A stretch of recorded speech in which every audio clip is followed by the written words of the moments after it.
So I had a chance to watch not a reboot. It's not really a remake, but the new, I guess, The Running Man. Again, it's not a reboot of the 80s movie with Shatner and Arnold, but this one's described as more true to the book that was written by Stephen King under a pseudonym. It's really good. I really enjoyed it. Certainly more than the original, because it doesn't follow the original timeline, the original story at all. It's a totally different story, and I think it's a better one that's told. So if you have a chance to catch it, go. You can't catch it. It's not a disease. If you have a chance to watch it, go watch it. But this isn't me trying to be two thumbs up with Siskel and Ebert because, well, I can't give you two thumbs up. That one doesn't work. This is covering HOAs with one hot mic. So ordinarily, I'd be giving you some commentary on associations and insurance and how insurance plays a part, blah, blah, blah. At this point, though, today, I think there's something that we really need to discuss that is potentially harmful, dangerous to communities, community associations, and I'm specifically talking about California. In California, Senator Caroline Menjivar, Democrat, San Fernando Valley, has introduced Senate Bill 1007, the Fair and Affordable HOAs Act, meant to protect affordability of Californians living in HOAs, common interest developments. I 100% support that effort. However, there is a piece of this legislation that will harm, if not potentially, I'm going to be dramatic, destroy community association living in the state. And I'm going to direct this comment or these comments directly to Senator Menjivar. Number one, I love your service. Thank you for your service. You've done more for this country than I have, and I'm blessed because of it. I'm proud to know, or happy to know, that you and your wife are able to move forward openly in your relationship. This is not a personal attack in any fashion. And I'm not going to attack you, really. But I need to get the word out, and I need hopefully that you hear this. Your bill has some very positive components to it. The transparency, the disclosure evidence is incredibly important. I've spoken for years on how a board of directors needs to be transparent with their membership. This is where your money is going. This is where we are spending your assessments. And I've spoken many times about how a board of directors needs to understand that they are in many ways operating a multi-million-dollar not-for-profit corporation, that they're not just volunteers. They are actually board members. Think Apple.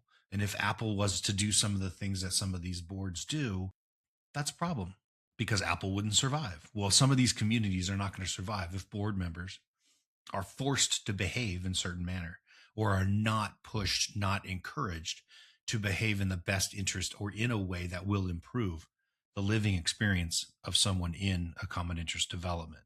It is the cap on fee increases that is going to cause a huge problem for our board members, for our communities, for our owners.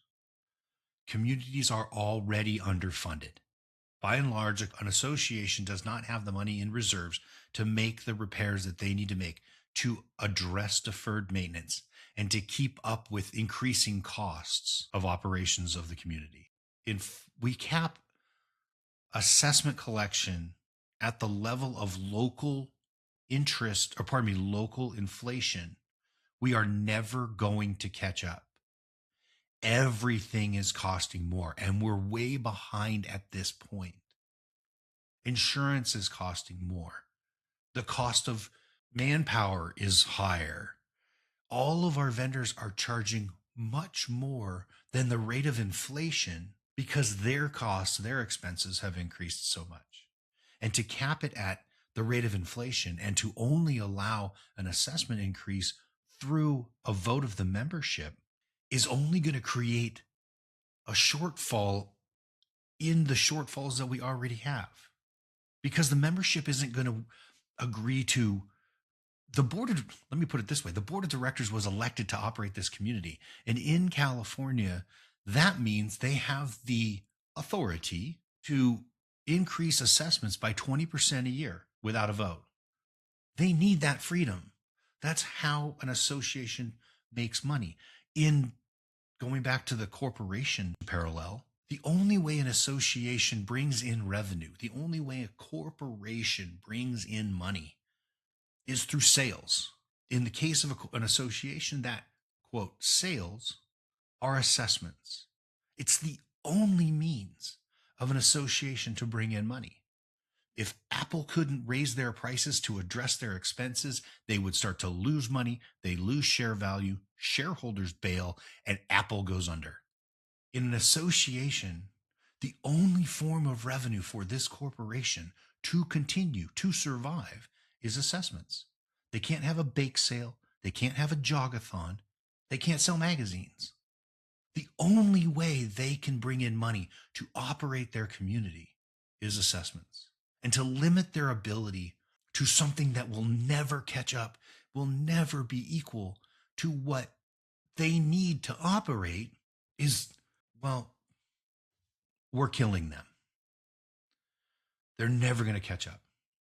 So I don't know what I can do because I'm not a politician. I don't know what I can do potentially to help you understand that there is good things in your bill, but this piece needs to be addressed.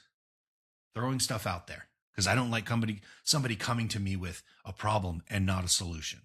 As a 25-year owner operator of a family business, small business, everybody I worked with, everybody that worked for me, you got a problem? That's fantastic. I want to hear a solution as well. And if you got a solution that works, let's go. So here's my solution.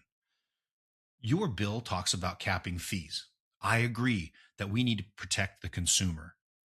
However, we need the community to get to a place where it is going to be financially safe, strong, and ready to move forward. Then we can implement this. Revising, adding language that might say, when the association gets to this point, it triggers this clause in your bill. That is a percent of funding. I haven't even mentioned Fannie Mae and Freddie Mac. Fannie Mae and Freddie Mac just changed their requirements for an association to be approved for funding from 10% to 15% of the annual budgeted assessments. So we are changing 5%. We're forcing a community to budget, to spend, or to put more into reserve, 5% more into reserves, assuming, of course, they're not already there, but put more into reserves. And then you're introducing a bill that's going to limit their ability to do that. So now we're not going to be funded. We're not going to be approved by Fannie Mae and Freddie Mac. And lenders are going to ignore these communities. This concept of capping fees is brilliant and beautiful, but we need to do it in a place where when the community is financially strong enough to support it, because they're not there. By and large, they're not there now.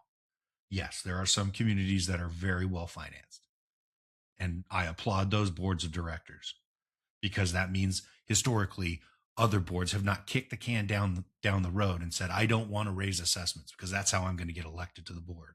I don't want to raise assessments because I don't want to pay more. Well, you got to pay more. That's the thing. That's the hard truth. It costs more, and it's going to continue to cost more. So limiting that moment, that opportunity, is just going to make it difficult for these communities to survive. I thank you for listening. If you did, I thank you for anybody on your team that potentially gets this to you. That would be amazing. I'm open to a discussion, conversation, what have you. The California Legislative Action Committee, that is for Community Associations Institute, I'm certain has people asking about this. And if you're willing to listen to the argument, we're certainly willing to share. Off my soapbox. To viewers, watchers, listeners, I implore you to go to www.CAICLAC,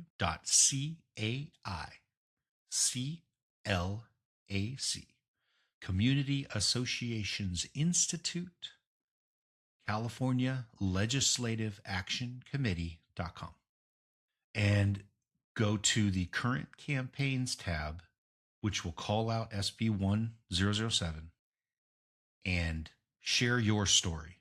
Call your legislator. Make it known that this bill has merit, but it lacks a reasonable solution to assessment increases. If we have to get a vote in order to increase assessments, the members voted down. Now we're going to have to get a membership vote for a special assessment. Special assessments are going to go up. Special assessments potentially get voted down. Now all we have is deferred maintenance. We have lost property values.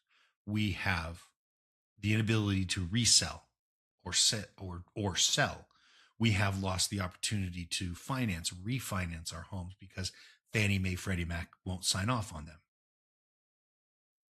This bill has means, has merit, but has issues, and it shouldn't be passed in its current form. You need to go to your legislator and you need to contact them. You need to go to them and ask them, implore them to say no, to vote no to this bill. Again, that site is caiclac.com, and go to the current campaigns tab to show your opposition to Senate Bill 1007. Oh, boy, this world. I'll tell you what, this is a tough joint. The world. There's a lot going on. It's just saddening to me. And it all stems around the division and frankly hate that I see coming from everywhere. Even some of my closest friends, they don't express it as hate per se. I hate you. I hate these people. But they also are not open for a conversation about what it is that we all can benefit from. I say something, my friend says you're wrong. Not, that's an interesting point. Or not, okay, let me hear your story. They say, nah, you're wrong. And you're wrong because you don't believe what I believe. I don't understand hate. I just don't. I don't get it. I don't understand how anyone could hate. And I'm trying not to be a political person because I'm not a political person. But I started this thing with a conversation about politics, so I guess I buried myself. But I see advertisements that call attention to stopping anti-Semitic comments, stopping Jewish hate, stopping racism. I know I don't get it because I'm not one person who hates. For a little kumbaya, I'm just a person who loves. And I think it's easier for me to get through life being the person is not going to hate. If I enter a room where there's a ton of people that are not open to conversation, discussion, they're very focused on one point of view, I'll leave. I don't need you. There's a guy on Instagram. His tag is New Age CEO. His name is Justin Owens. This dude drops bars. This guy is brilliant, at least from what I've seen. Now, I don't know what his test scores are. I'm not going to ask. But from what I've viewed, his concepts and his thoughts on viewing life and viewing the world and who you engage with and who you depart from, who you give time to and who you don't give time to, who you allow into your life, who you don't allow, and how you deal with people who, in a sense, have rejected you. When you give them forgiveness, doesn't mean that you're also accepting them back in. Somebody hurts you, somebody does something, you can forgive them, but you don't necessarily have to say, okay, slate's clear, we can go on. No, you just showed me, in his words, you just showed me who you are. I don't have to, I'm not going to hold a grudge because that's just painful and that's not love. But I'm also not going to keep you in my life because you just showed me that you're someone I don't want in there. This cat Find him. Justin Owens, New Age CEO. Point being, I don't know what my point is because I don't understand hate. And before we sign off here, please like, subscribe, follow so we can continue doing what we do because this is fun and I like it. The next time you are out and you see something that is uncomfortable, you see someone being mistreated, you see someone depressed, potentially alone, reach out. Be part of that. Be part of the solution. Because if you're not part of the solution, we are not solving the problem we are creating it. If we are not finding solutions, we are developing or creating a problem. And that's not what we need right now. What we need right now is more love. I know this is a short one, but thanks for stopping by. Get to your legislators, oppose SB 1007, and come back, and we'll see you next time on Covering HOAs with One Hot Mic.